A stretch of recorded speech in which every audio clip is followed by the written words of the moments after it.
Estava eu assistindo o programa CQC da Rede Bandeirantes, segunda-feira, dia 3 de março de 2012, quando começou uma reportagem sobre uma reunião que os militares da reserva estavam fazendo no Rio de Janeiro para se discutir o período do governo militar. Porra, CQC, eu bem que admirava o humor dito e inteligente e gostava de assistir as matérias de vocês, mas depois da reportagem hipócrita e imparcial do dia sobre a Revolução de 64, eu tive que mudar a minha opinião. É um fato irrefutável que durante os 20 anos do governo militar é claro que houve excessos, mas daí vocês apoiarem um bando de estudantes sem merda nenhuma na cabeça, que ao invés de estudar, estão mais preocupados em cuspir na cara dos velhos de 80 anos de idade, porra, aí é sacanagem. Se vocês não sabem, esse período da história que vocês gostaram de brincar e ironizar foi somente o período que o seu país, no caso chamado Brasil, passou da 45ª economia mundial para a 8ª. Só isso. Vocês realmente acham que esses idosos que vocês adoram sacanear foram um risco para o Brasil? Vocês acham que a ponte Rio-Niterói foi um desastre para a logística brasileira? Vocês acham que Tucuruí, Itaipu e Jupiá foram desnecessárias? Realmente, a maioria do Brasil, particularmente os jovens, que vocês ajudam a manipular, crê que os generais dessa época foram os piores presidentes da história. É verdade, desculpa. O PT é melhor. O mensalão, mensalinho, farra dos bingos. É brincadeira vocês quererem comparar essas duas fases. Diferentemente da ótima crônica do Milor Fernandes sobre o governo militar, que aliás eu sugiro como leitura, eu não vou ser irônico não, eu vou ser claro e objetivo.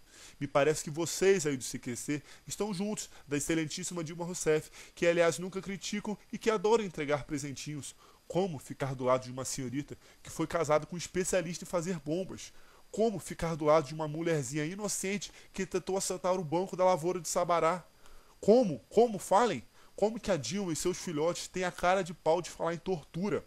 Vamos ser francos e abertos então, como eu disse.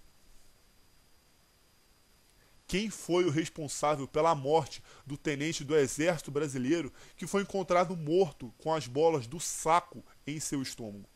Como que vocês incentivam tão romanticamente a morte de Vladimir Herzog, comunista, que queria transformar o Brasil em Cuba, junto com João Goulart, e nem sequer tocam no assunto das dezenas de filhos de militares desaparecidos? Não é possível que vocês fiquem de lado de uma comissão dita de ética, que só tem um lado. É palhaçada. Não seria, como Milor Fernandes disse, muita incompetência dos militares morrerem sem se tornarem ricos?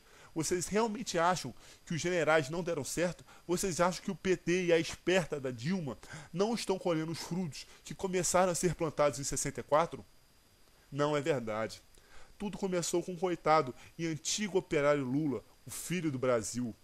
Por favor, o povo do Brasil não é burro, mas sim falta só a vontade de procurar e realmente entender de alguns assuntos.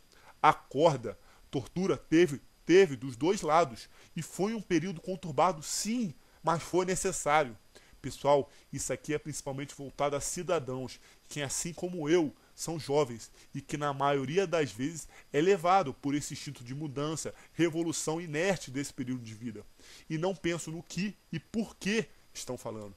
O objetivo desse relato, pessoal, é que vocês não saiam daqui com um pensamento diferente sobre o período militar. E sim que vocês procurem entender melhor antes de falar e gritar sobre certos assuntos. Por favor. Obrigado.